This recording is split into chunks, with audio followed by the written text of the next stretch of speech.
కడప జిల్లా కమలాపురం సామాజిక ఆరోగ్య కేంద్రం వైద్య సిబ్బంది తమ పట్ల నిర్లక్ష్యంగా వ్యవహరిస్తోందని రోగులు ఆరోపించారు. ఈ విషయం తెలిసి అక్కడికి వెళ్లిన జర్నలిస్టులపై దురుసుగా ప్రవర్తించారు.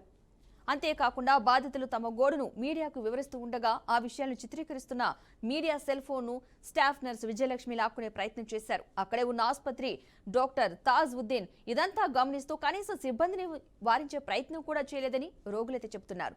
సంబంధిత అధికారులు ఇలాంటి వారిపై కఠినమైన చర్యలు తీసుకోవాలని వారు కోరుతున్నారు.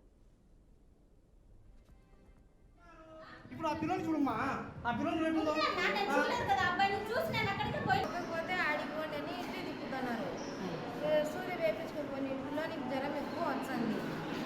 ఆ మేడం వచ్చి ఫ్రిడ్జ్ ఒకసారి ముందు సూర్య వేయించుకొని రాకుండా అని వాళ్ళు ఇంకొక